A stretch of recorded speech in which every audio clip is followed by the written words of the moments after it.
Welcome to the Persecution Report, a podcast dedicated to unveiling the escalating crisis in Bangladesh since the extremist-backed coup, July-August in 2024, that instilled Muhammad Yunus in power.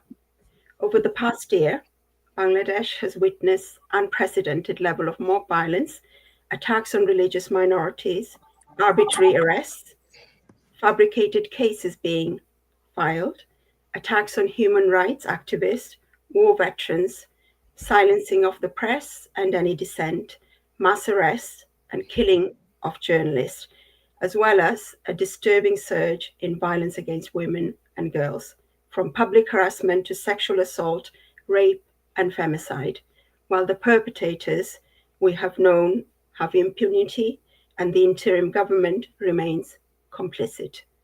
In this episode of Breaking the Silence, the rising tide of violence against women and religious extremism in Bangladesh, we focus on the unheard cries of women in Bangladesh, living in fear, and the significant factor behind this, the increasing influence of religious fundamentalist groups.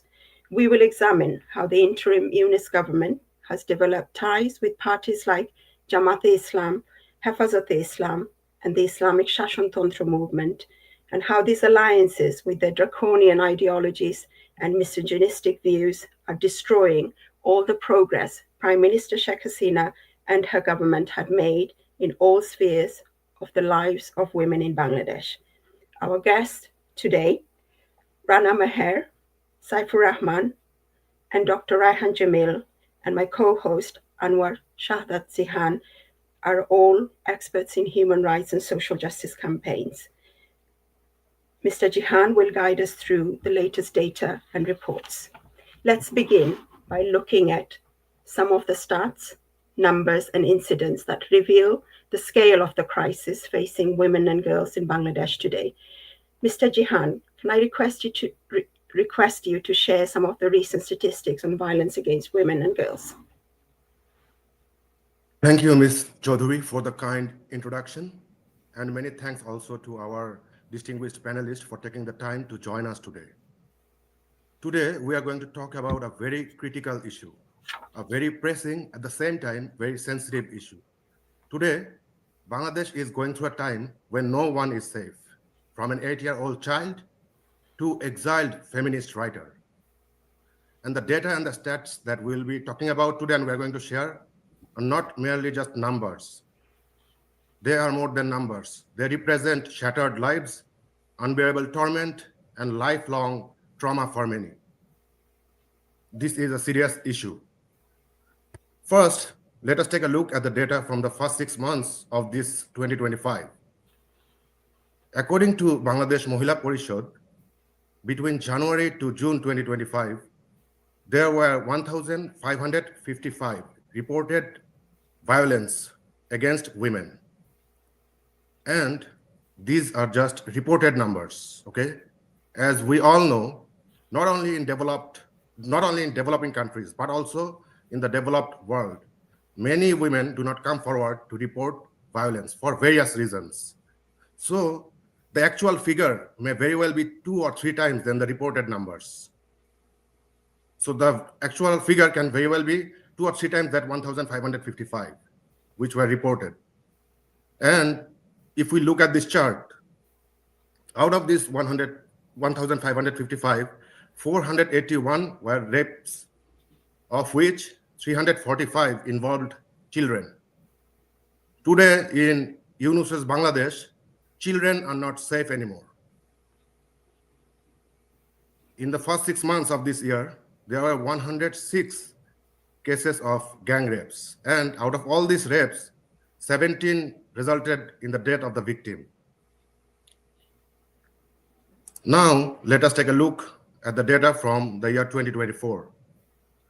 And if we compare that data of 2024 with that of 2025, we will see that the first 6 months crime count of 2025 already surpasses the similar time period of 2024, as you can see here. And for some categories, for example, rape, the count in the first 6 months of this year alone already exceeds the entire 2nd of 2024. And it clearly demonstrates that the Yunus regime is not paying any attention. And they are failing catastrophically to provide the very basic fundamental rights to the citizens. And Ms. Chaudhuri, these data and stats were compiled from the reports of the daily newspaper, and they paint a very big picture about the overall situation of the women in the country. Back to you, Mr. Chaudhuri. Thank you, Mr. Jahan. A very stark and grim stats there. Are you able to provide some examples of high-profile incidents? Thank you, Ms. Chaudhuri, again. So, the violence against women that we are seeing today stems from multiple causes, from religious extremism to the absolute lawlessness that prevails in Bangladesh today. There is no law in Bangladesh today. And there are way too many incidents of such kind to list here.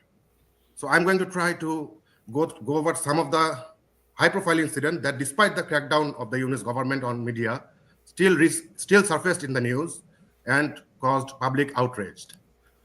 So let us take a look at this first incident. Right after the fall of the Awami League government, several women came under brutal attack by a group of men at the longest sea beach of the world, with photos and the videos of those assaults circulating on social media. A group of men chanting religious slogans and wielding sticks violently attacked multiple women, both at the sea beach and in the Lal Dighipar area of Cox's Bazar. We have seen the first one woman to do sit-up while holding her ears, and they verbally abused her. In another incident, we have seen one woman being approached by a group of men late at night, while she was sitting on a beach bench, and she was asked what she was doing there so late, as if it was their business. As if it was their business what she was doing there so late, and women cannot be there so late. And in a third incident, we have seen another woman crying and begging for help from the police as her phone was taken away by the same group of attackers. Farukul, the guy responsible for leading this group, was later seen on social media trying to justify his evil action.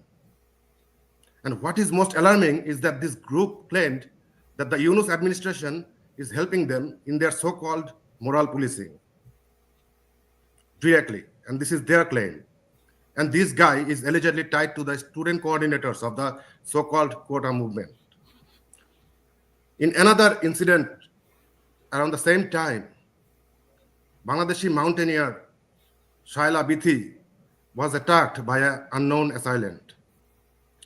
In broad daylight, in the capital of Bangladesh, in the heart of the capital of Bangladesh, Dhanmondi, she came under attack. She was struck from behind as she was crossing a foot overbridge. And the motive behind this crime remains unknown to this very day, which clearly demonstrates how little, if any, how little priority the law enforcement gives to the cases of violence against women in Bangladesh. And then there is this horrific, brutal attack on Bangladeshi national football player Parveen Sultana in Maheshkhali. A social media post alleged that her leg was severed and stabbed due to religious fanaticism. And this is an example of the obstacles faced by female footballers in Bangladesh today. The interim government, the Yunus regime, in their attempt to downplay the gravity of this crime, denied this motive and claimed that it was politically driven.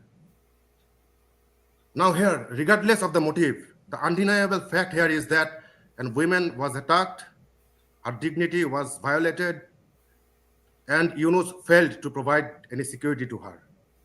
And the law enforcement of Bangladesh, till this very day, has yet to find the true reason behind this incident. If I may add just a little bit, Anwar, with you on this point, right? The reason behind these attacks are because these extremist groups feel or believe that women should not be participating in sports. I think this is Correct. very important for us and the international audience actually to know. Right. And Thank you. then we all remember the 8-year-old girl, Asia in Magura, who passed away this year after violently being raped. An 8-year-old girl's dignity, her life and liberty were mercilessly taken away. As she was laid to rest, it became painfully clear that the lawlessness in Bangladesh, the culture of impunity that the Yunus regime has established, and the incessant deterioration of social values all contributed to this crime. Around the same time, another young girl, a 7th grader, 14-year-old girl, was raped in Borguna. She was returning from her tuition class as she was attacked by a group of men. And they not only did kill her, not only did rape her, but they killed her father for filing a case. And we have all seen this heart-wrenching photo where she was standing by the grave of her father, wondering whether she will ever receive any justice. And then there is this incident in Muradnagar, Kumilla, where a minority woman was raped, and the perpetrators later circulated this video online, further violating her dignity. The disturbing issue here is that politicians in Muradnagar were seen attempting to score political points from this crime instead of ensuring any justice for the victim. And the politicization of these crimes are extremely dangerous. Then we have this United States resident in Potuakhali who returned to Potuakhali to her home as she was gang raped by a group of robbers. To sum up, while I was preparing these slides, and as I was preparing this slide, and by the time I got done preparing these slides, there were already 2 incidents of rape that occurred. This is the picture of Bangladesh today. Back to you, Ms. Jasmine. Thank you, Mr. Jahan. A very disturbing and horrifying situation indeed. These are some of the cases we do know about, of course. On that note, can I turn to you, Ms. Rana Meher? So considering, as Mr. Jahan mentioned, many cases of violence against women often go unreported, even in the most developed countries in the world, and the stifling situation women and girls are now facing in Bangladesh, is it fair to state that these figures and numbers that we are seeing in the reported incidents are probably just a tip of the iceberg?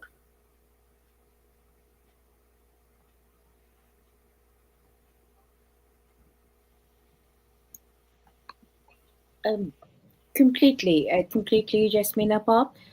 Reported incidents of gender-based violence represent only a fraction of the reality.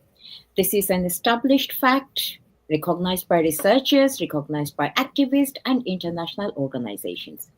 If such gaps exist in developed countries, the situation in Bangladesh is far more alarming given its social structure and the post-July socio-political change. Women in Bangladesh are facing systematic abuse and are often being treated as a second-class citizen. As a result, because of post-July, making it extremely difficult for speaking out. I'm just categorizing some of the events that take place, some of the incident or reasoning. When minority women are being targeted, authorities dismiss cases as propaganda from neighboring country. The problem intensifies when religious extremist groups are involved, as the current government relies on support from right-wing forces such as Jamaat-e-Islami and Hifazat Islam. Instead of protecting victims, the administration frequently penalizes them.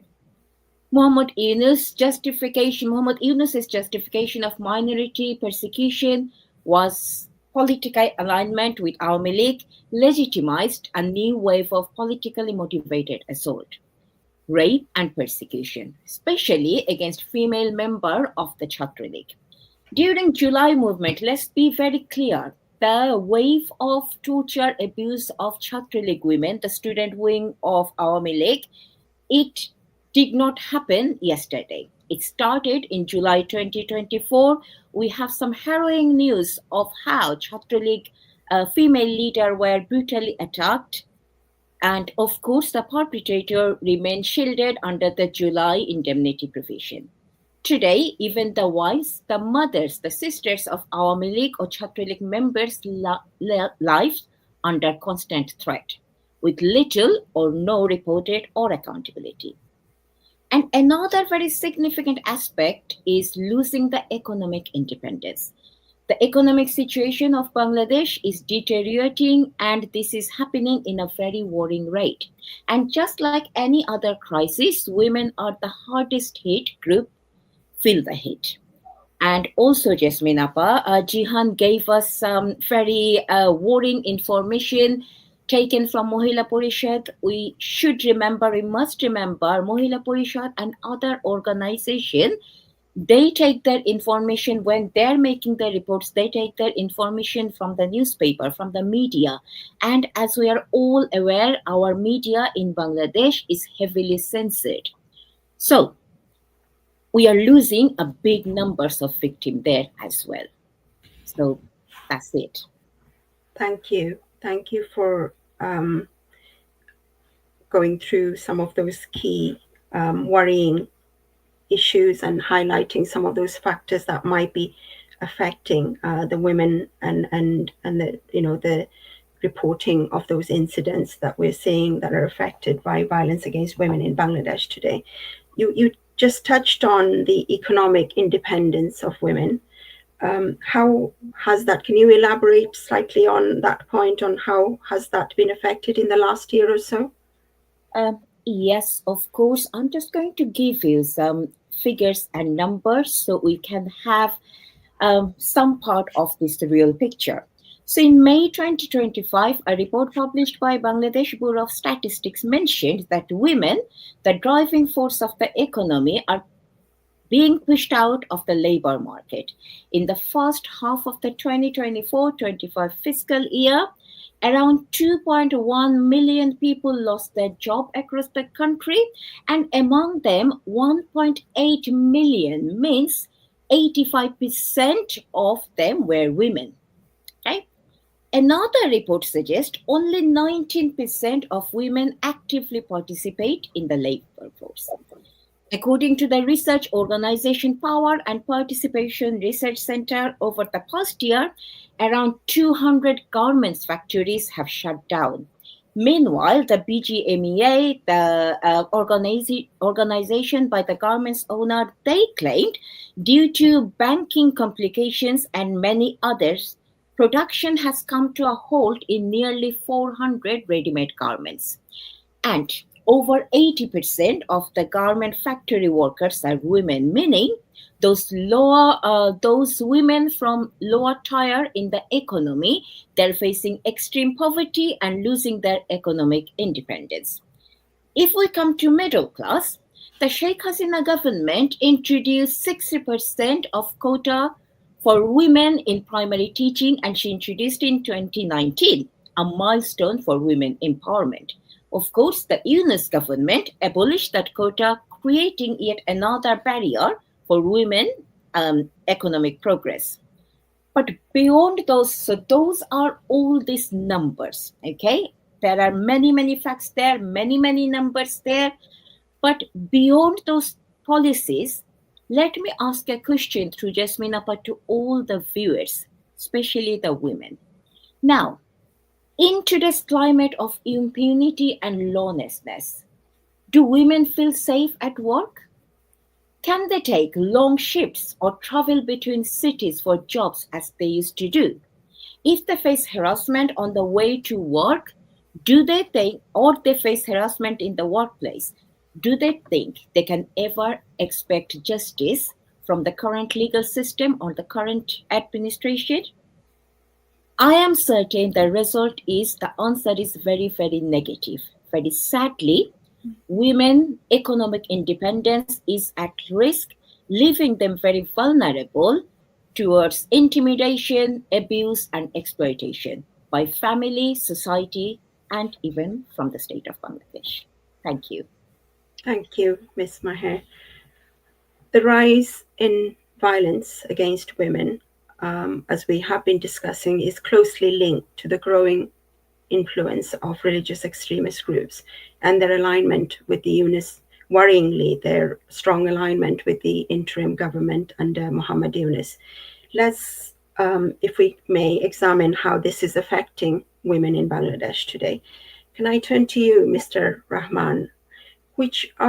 Do we know about some of these fundamentalist groups that are most active in this current climate, and what are their targets? What are they trying to achieve here?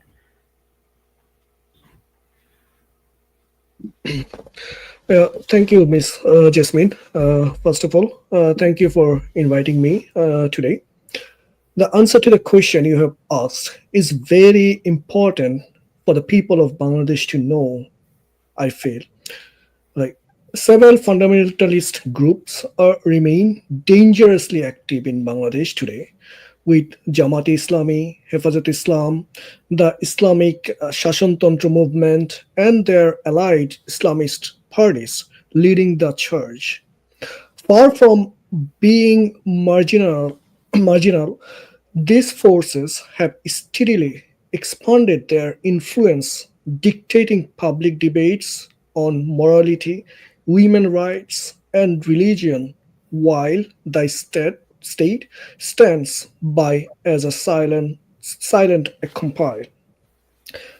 Their campaigns are not just about values, but about policing women into silence and invisibility.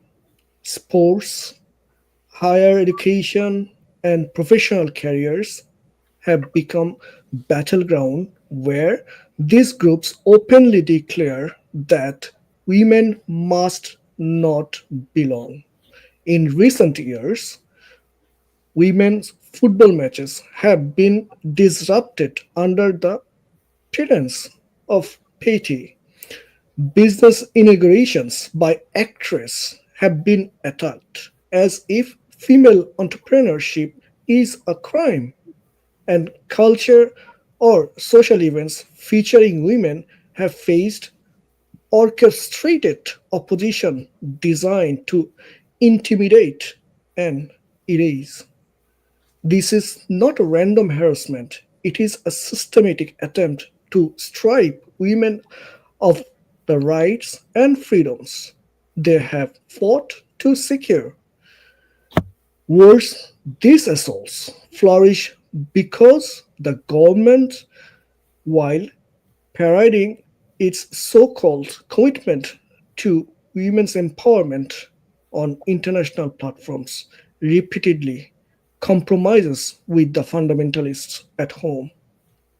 In protecting its own political survival, it has allowed extremist groups to set the terms of women's participation in public life.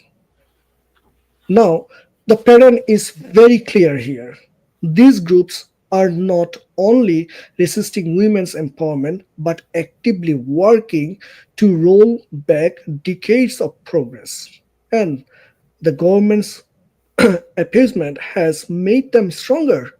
The result is a Bangladesh where women's hard own visibility and independence are under siege, not just by extremists, but by the cowardice and hypocrisy of the state under Yunus regime.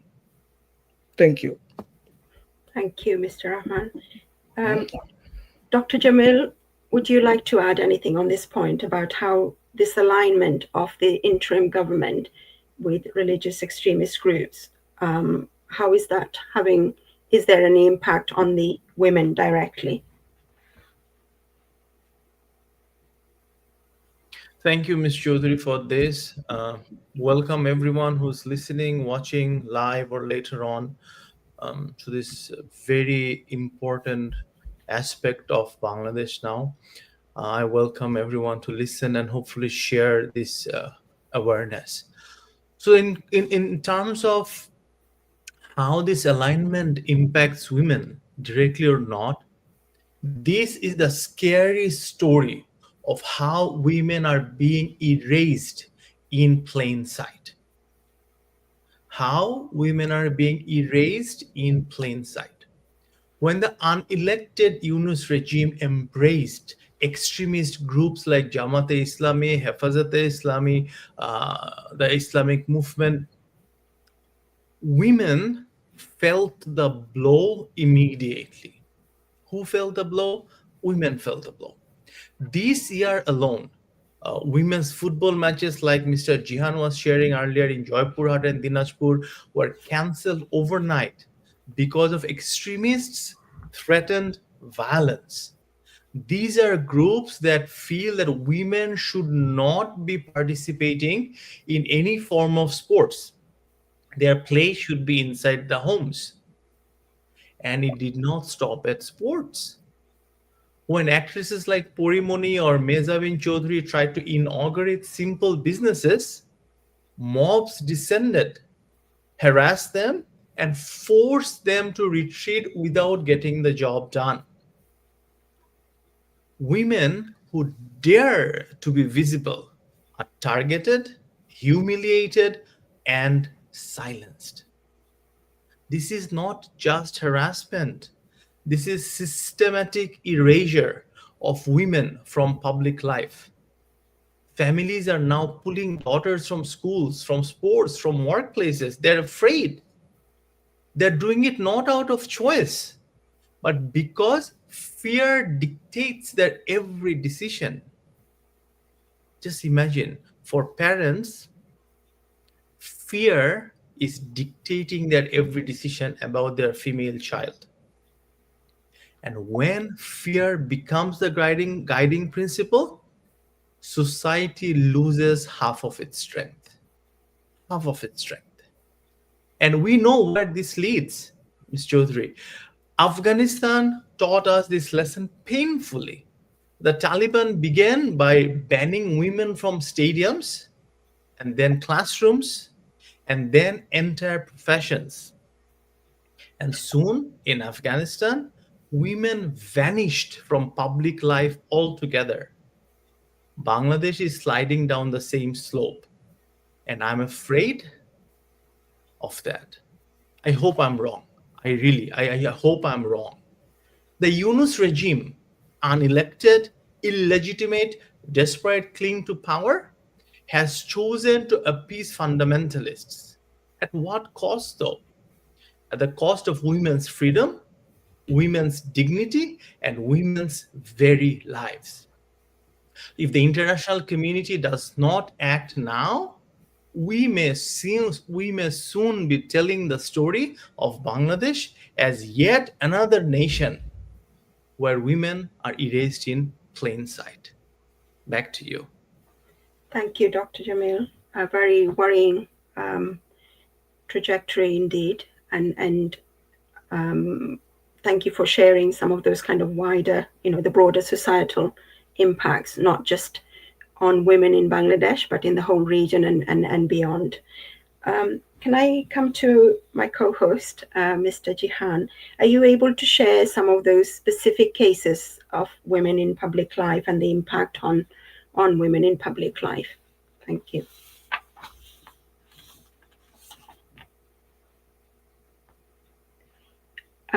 Could you please unmute yourself, Mr. Jihan? Thank you, Ms. Chaudhary. Bangladesh is passing through a very dark time, as all our guests were saying. Religious fanatics are openly controlling the streets. They have penetrated the government structures, and the destruction that they are causing is becoming clear by the day. Women across all spheres of society, from the soccer players to an exiled feminist writer, nobody is safe today. And let me share some of the specific incidents that will help illustrate the situation. So after the fall of the Awami League government, we not only have seen religious fanatics openly ban religious groups, not only religious groups, ban religious groups, openly holding processions on the streets, but we have seen them successfully stopping women's soccer matches. At the beginning of this year, multiple football matches were cancelled due to rising threats from religious extremist groups. It is as if they don't want women to participate in sports. We have seen in Jaipur Hat when religious school students violently stormed a venue and vandalized it. And amid rising protest from them, that game was cancelled. And then we have seen the dreams of young girl Asha Roy shattered in Rangpur when violent and fanatics, religious fanatics, protested that the game be stopped. And amid rising protest from them, this game was also cancelled. And this cancellation, this pattern of cancellation, this is a pattern of resistance against women's participation to football matches. This is an attempt to exclude an entire gender from sport. And there were some more women's soccer matches like that was stopped during the very same time.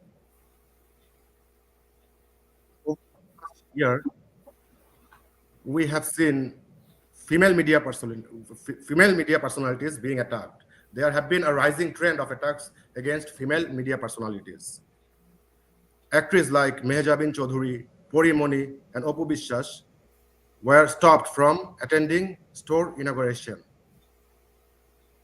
And in all three cases, the complaint, the opposition came from the very same group, the religious fanatics. And if this trend continues, not only their life will be at danger, the entire entertainment industry will be in jeopardy. And then at the Ekushe Book Fair, the very important Ekushe Book Fair that has tied to our 1952 history, there one bookstore was violently attacked by religious fanatics just because they were selling a book of exiled feminist writer Taslima Nasrin. We all know that, she is not a new target for the extremists, but I don't know whether we have seen a bookstore being closed before, just because they were selling her book. And the pattern that you are seeing in these incidents are all targeted towards suppressing the women, controlling their lives, and excluding them from all aspects of society. Jihan, can I quickly add something? Yeah, sure. In that same book fair, if I do remember, our shop was providing free period products, and Right. the shop was forced to close as well. Right, exactly. You're right. Yeah. So, feminine hygiene products, the religious fanatics supposedly have some I don't know, some fear about the feminine hygiene product. This is the kind of insanity that we are living in at this Yunus regime, under this Yunus regime. Back to you, Ms. Chaudhuri. Thank you, Mr. Jihan. If I can ask Mr. Rahman, first of all, about thinking specifically about younger women and girls, what are some of the impacts on younger girls you think these kind of incidents are having? Thank you, Mr. Jasmine. As other parents also said, women actually are the first target of this fundamentalist group always. Whenever they get empowered, they target women at very first. So young women and girls are among the most direct victims of fundamentalist disruption. What happens when women's football matches are attacked or cultural events face harassment? The message sent is very clear. Female participation in public life is unwelcome and unsafe. Under this pressure, many girls quit sports and withdraw from extracurricular activities altogether, fearing humiliation, harassment, or even violence. The consequences go far beyond the playing field. These disruptions choke off avenues of empowerment by discouraging women from pursuing higher education, professional careers, or leadership roles. Every barrier erected by extremists narrows the future opportunities available to women, undermining their ability to achieve financial independence and social mobility. Worse still, community pressure magnify the damage. Families anxious about their safety or reputation often urges girls to stay home and avoid visibility. That's how we see in our South Asian region, right? This reinforces a culture of fear and self censorship, where young women internalize the belief that public life is not for them. As Mr. Jamil said, what happened in Afghanistan? What should have been what should have been normal? Playing sports, starting a career, or participating in society becomes a battlefield for them. And by failing to challenge these forces, the state enables a climate where women are systematically pushed back into the margins. Back to you. Thank you, Mr. Rahman. And Dr. Jamil, if I can bring you back in here, just to sort of discuss again, specifically thinking about younger women and girls, the broader societal impacts this creates on our society.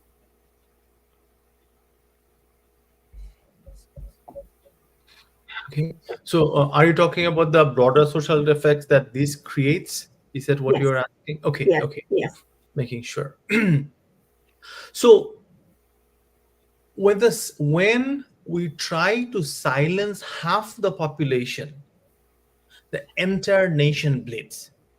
Since the violent coup of August 2024, more than 3 million jobs have disappeared. And as Ms. Maher was stating earlier, over 2 million of them in the first 6 months alone.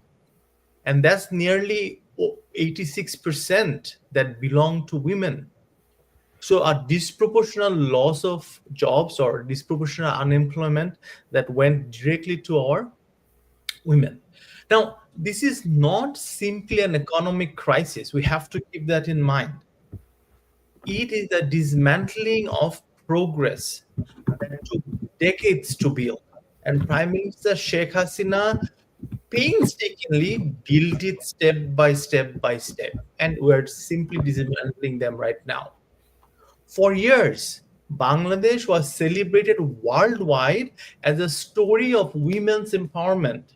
Our head of state, our leader of opposition, our leader of the parliament, our home secretary, our education secretary, our health, not secretary, like ministers, our education minister, like you name it, and almost all of these were the first in any country globally to be led by a female person. Right, and Prime Minister Sheikh Hasina did that globally. Bangladesh was a story of women empowerment. Women built the garment industry, powered microfinance, drove rural development.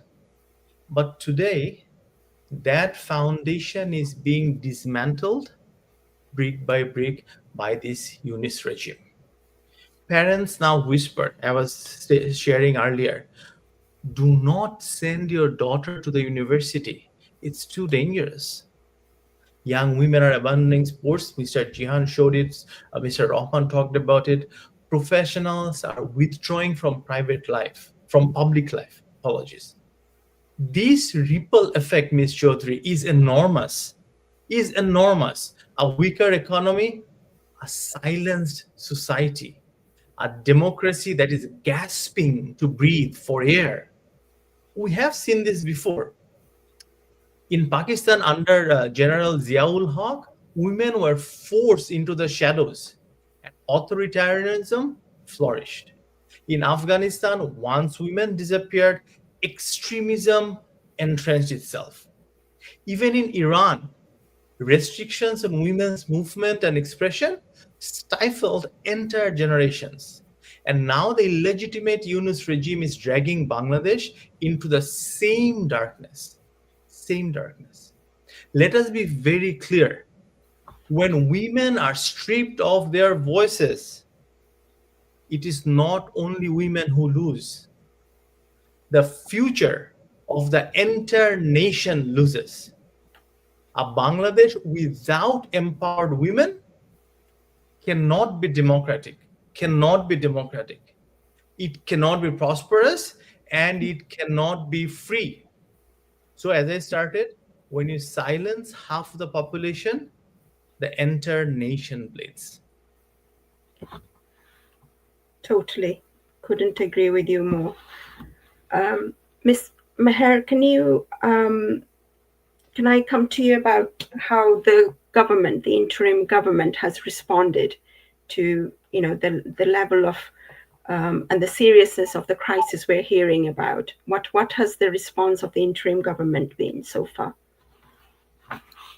Was there any response from the government? I mean, I haven't heard any. I would be glad that there is, but there is not. Jasmine Appa, now the thing is, government has two duties. Duty one, they have to bring the perpetrator to justice. Duty two, they have to find the root cause of this problem. And to me, I haven't witnessed or I haven't experienced, I haven't seen anything that government has done. Now, let us be very clear again. The persecution of women, the torture of women, it is not a new phenomenon. It has not started 21st of July 2025. It started 5th of August on 2024 when a mob, while vandalizing Ganobhavan, was showing off undergarments of a 70-year-old women, claiming that undergarments belong to Sheikh Hasina, so they can make a fun of it. And to me, that was a test case. That was a test case to show what they can do and how government will accept any sort of atrocity against women. Those kind of heinous crime gone unpunished. Unpunished by law, by the way, unpunished by the July indemnity law. Now, after a couple of months, we could see a Dhaka University female student was harassed by a Dhaka University staff. The women launched a complaint and that man was arrested. But the following day, the religious extremist group like Jamaat-e-Islami and other religious extremist group, they kind of attacked, they kind of like informally attacked the police station, made sure that perpetrator set free, and they kind of like did a small procession to show that those kind of crime can go unpunished. Again, same sort of area, Dhaka University area. I am mentioning the event that took place Dhaka because Dhaka is the capital city of Bangladesh that should be the most safest place for Bangladeshi women. But if this kind of things can happen in Dhaka, you can imagine what is happening in the small cities and in rural areas. Now, in Dhaka, a religious extremist mob or a group of religious extremist people, they hanged a statue of a woman wearing a sari and tip, and they started flocking the women's statue, started beating that women's statue, and showing the world what they can do to women if they think the women is not right on their eyes. Again, there are enough videos of it, there are enough documentation of it, and the government failed to do anything. I would not even say failed, they did not even try to do anything because they are there, I don't know, cowardly brothers or something, I don't know how to put it, so they did not do anything. This is indeed a worrying trend. It is a worrying trend, Appa. And as I was mentioning, some sort of rural area, if I can give you one example of rural area, a woman, I forgot her name, she was a member of a minority community, she was the UP member, She was raped and then poisoned, and she died, and her son said they do not know what is happening with those people who killed their mother, and they're too poor to deal with it. Again, we don't know what is happening with that. So it is very, very evident that the government is not doing anything to bring those perpetrators to justice. Sorry, Appa, were you saying something? No. Oh, right. Okay. Yeah, it's a very worrying trend, and the lack of the lawlessness and the total anarchy I think the country has witnessed since August 2024.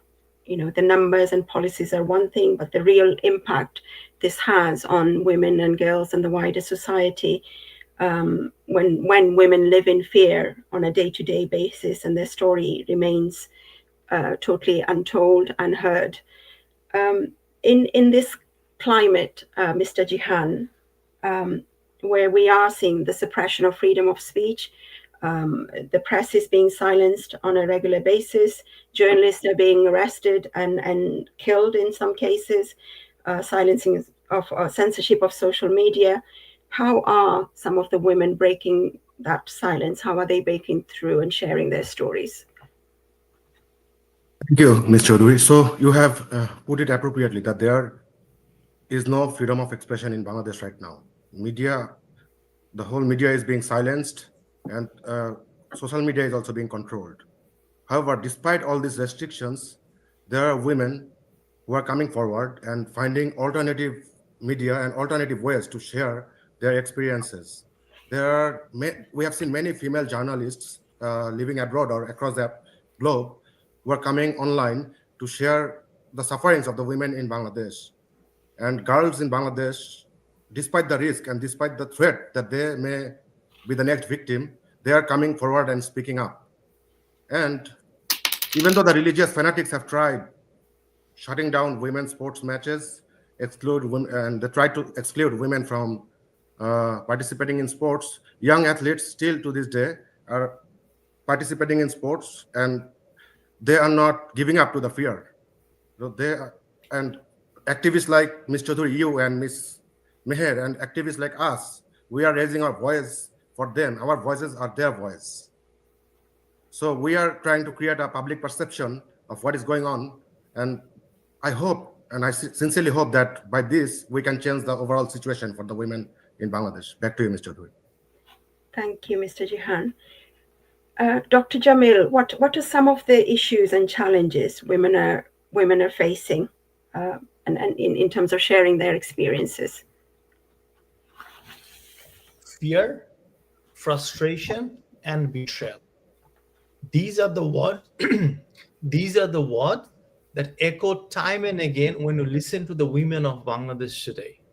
Fear, because nowhere they feel safe. Streets are unsafe, workplaces unsafe, even online spaces are hostile. Think of Bogura. Montu Das, a father, was murdered after filing a case against the man who gang raped his daughter. Mr. Jihan was mentioning about this in his earlier slides. Now think, that single act of brutality sent a chilling message.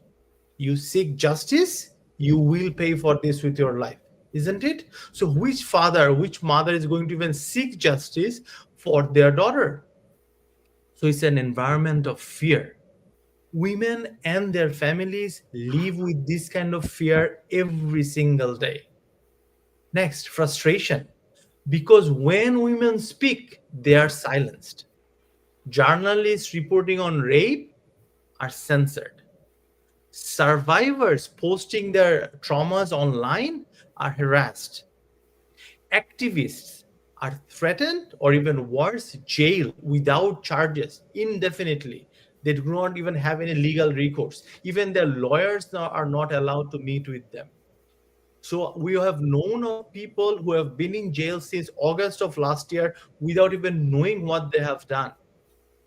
And yet, just like Mr. Rahman and Jihan was pointing out so wisely earlier, that women still resist. Athletes are continuing to train. Survivors are continuing to testify, and students are continuing to protest. Their voices, though trembling, are unbroken. Very powerful. Though trembling, their voices are unbroken. And the last item that I was mentioning is betrayal, the most painful of all three of them. Authorities who should protect women are not just failing them, they are being complicit with the aggressors. They shield perpetrators, they appease the extremists. Ms. Meher was just saying how that abuser from Dhaka University was get let out of the jail, and he was actually received with flowers because how he has abused that female student. And these authorities are abandoning the survivors. This is the worst of all, the feeling of betrayal. So women feel betrayed by a government that pretends to do something, but in essence, they do not exist except as pawns.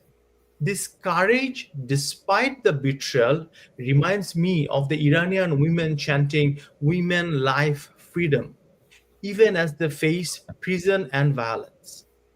It echoes Afghan girls studying in secret under the Taliban rule. The Yunus regime wants silence. Make no mistake about it. The Yunus regime wants to silence all of us. But Bangladeshi women, through every whispered testimony, every act of defiance, prove that silence will never hold them down. Back to you. Absolutely. Despite all these challenges, we must not lose hope. There are steps that we can all take from our positions in society and within civil institutions to protect women and the vulnerable in our communities. I'm going to, as we approach the last segment of our podcast, I'm going to turn to sort of our call to action. Can I come to you, Mr. Rahman? What are some of the call to action in your view? Thank you. Addressing the threats posed by fundamentalist groups requires urgent and decisive action on multiple fronts, in my opinion. First and foremost, offenders who harass or attack women's events, sports matches, or public gatherings must face a strong prosecution and sentencing. Equally important is holding the government accountable for any complicity or appeasement of extremist groups. Finally, there must be robust protection laws for women in public space and sports. Legal frameworks should guarantee safety, punish harassment, and ensure that girls and women can participate freely in education, professional work, sports, and cultural life without any fear.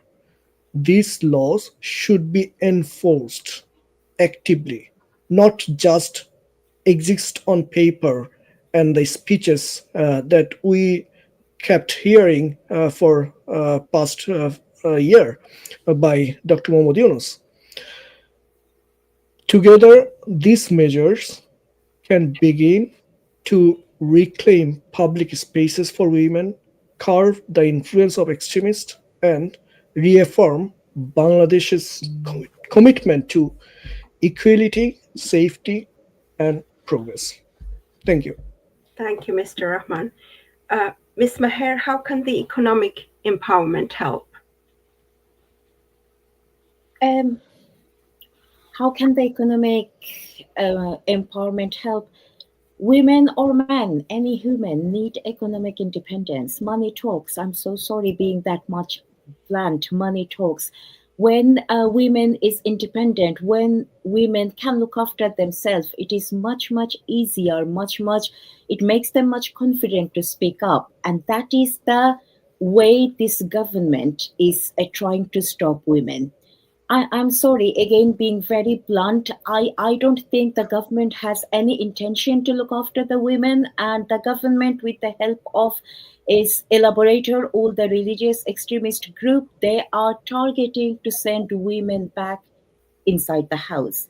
And to do that, they're taking the help of not empowering women. They're changing all the laws. They are trying to take us back 100 years ago, when women have a very different sort of life. So it is not something we can let it go. We cannot let it go. And I'm sorry, Appa, though it did not ask me the question, I would just ask the international community and the civil society of Bangladesh.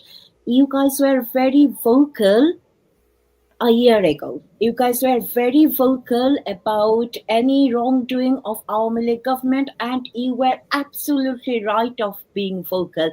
If anything was not going all right by any government at all, as an international community and the civil society of Bangladesh, you have the right and you have the duty to protest. Where are you now? Where are the international organizations? Can't they see what our women are going through for economically or in any other aspect? Raise your voice, save our women. It's not only us can save ourselves, we need your help. Women need a whole village to protect them, not some activist. So that's the urge I wanted to send to everybody who is watching this program. Thank you. Thank you, Ms. Meher. I share and echo every sentiment there. Dr. Jamil, very briefly, if you may, how can the civil society help? We have to keep in mind that the Yunus regime thrives on silence, because silence protects the perpetrators. And just like Ms. Maher so wisely pointed out, if you have raised your voice as an international committee a year ago, why are you silent now? Like, where are all of your obligations or your so-called need to voice concerns? Now, what can we do? The media must act, no exceptions. They must report the crime, they must not be complicit, and they must refuse to normalize the violence against women or any other activists for that matter. The trend in Bangladesh is now it's okay to kill activists of Awami League or Chhatra League. That cannot be. The diaspora, we, people living abroad of Bangladesh origin, we have a huge responsibility. Those of us who are living abroad must amplify the voices of the women inside of Bangladesh. Their stories must be heard in parliaments, in universities, and in global media. That power, if we nurture it, can still turn the tide. And when that silence is broken, it becomes power. Thank you. Thank you, Dr. Jamil. And Mr. Jihan, closing remarks from you, please. Thank you, Ms. Chaudhary. As we close, I would like to thank all the viewers who have tuned in today. And I would like to request everyone to break your silence. It is high time that we break our silence. We have to break our silence. We have to support women's rights organization as much as we can. We have to spread awareness, and we have to demand accountability from the unconstitutional Yunus regime. Our silence or our inaction will only strengthen the perpetrators and those who try to control the lives of the women. And women are an important part of society, and a weak women and a weak environment for them is bad for society as a whole. So it is high time that all of us as a whole broke our silence. Back to you, Ms. Chaudhary. Thank you very much. So from leading the South Asia region for women empowerment in World Economic Forum's Global Gender Gap in 2023, across access to education, to housing, women's health, legislation on equal rights, widow benefits, economic independence, tackling violence against women, Prime Minister Sheikh Hasina paved the way for women in Bangladesh to lead their lives with dignity, pride, and self-belief. The chaos and the anarchy the country has witnessed over the last year or so has shattered their hopes, aspiration, and dreams. The rise of religious extremism, as we have heard, the government's ties with extremist groups have created a dangerous environment for women in Bangladesh.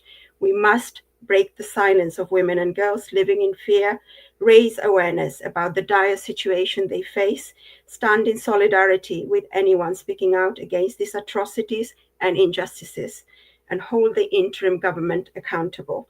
No woman should have to live in fear, as nobody is free until everybody is free. Thank you for joining us. And I'm Jasmine Chowdhury. I'd like to sign off today with a few lines from Maya Angelou. Out of the huts of history's shame, I rise. Up from the past that's rooted in pain, I rise. I'm a black ocean, leaping and wide, welling and swelling, I bear in the tide. Leaving behind nights of terror and fear, I rise. Into a daybreak that's wondrously clear, I rise, bringing the gifts that my ancestors gave. I am the dream and the hope of the slave. So I rise, I rise, I rise.